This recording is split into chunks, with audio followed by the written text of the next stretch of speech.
How about UFC buying Bellator? Dude, honestly, I'm okay with that. At this point, I would be way more pumped for the UFC to buy Bellator versus PFL. Put it this way. What happened the last time the UFC absorbed big organizations in Pride, the WEC, and the best one, which I have to make a video on this entirely, guys, or we have to just have a conversation about this entirely one of these days.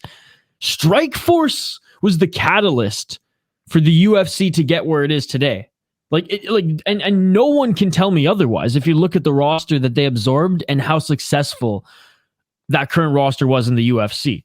But I digress. I'm not going to say that absorbing Bellator right now would be that surge of a Strikeforce back in whatever it was mid 2000s. However, it still would be huge because you're getting Nemkov, you're getting McKee, you're getting Pitbulls, like you're getting really, really good talent. Aaron Jeffrey would finally make it to the UFC.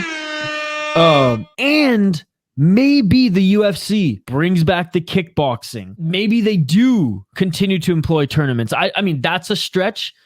The kickboxing is less of a stretch than even the tournaments. I'm way more okay with that, Benjamin, than PFL at this point. Because if PFL absorbs Bellator and makes all these fighters fight in like a tournament format or whatever, like no. And I do think a lot of the fighters will walk too if that happens. Let's see, Islam Makhachev versus Usman Nurmagomedov for the lightweight championship. Dude, I mean, like Bellator, again, the top of all the divisions in Bellator has talent. It's just the rest of the roster. And for some reason, the worst judging, that even the same judges who judge in UFC, it seems like their worst night are on Bellator nights. We should imagine each of the title holders against each other. Oh my goodness. Yuri, get back into it. Get back into it. Come back. I want to see Nemkov again. I just assume Yuri for UFC. Yeah, absolutely. Sergio Pettis versus O'Malley. Dude, I would love that. I've always liked Sergio Pettis, and he had a great run in the UFC. He did have a good run in the UFC. I think he left the UFC like well over 500 record, if I'm not mistaken. I think he only had like 2 or 3 losses, right? He was like 8-2, 8-3. I mean, I have Tapology up here, but I'm pretty sure that's what it is. And that fight against Pitbull was really impressive. Yes, my better half is infinitely smarter than I am. Who do you think the overall best fighter in the UFC is? I got asked that the other day, and I was like, Superlek is the best Muay Thai kickboxer. Well, you got that right, Shane. You got that right. Best UFC fighter right now? I mean, like, how can you not say Volkanovski?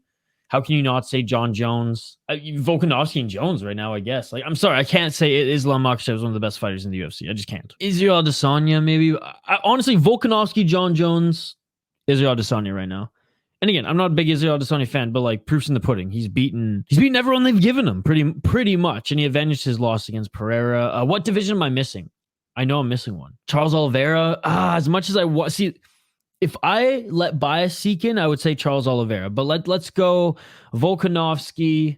Let's go John Jones, Israel Adesanya, Charles Oliveira. Okay, then we're not Yuri. You already beat Nemkov. And Ryzen. By the way, Yuri was on the first Ryzen card. I watched Ryzen 1 the other day. Sakuraba was like 52 at the time or whatever, or like late 40s. He was on the card. Gabby Garcia was on the card. It was crazy.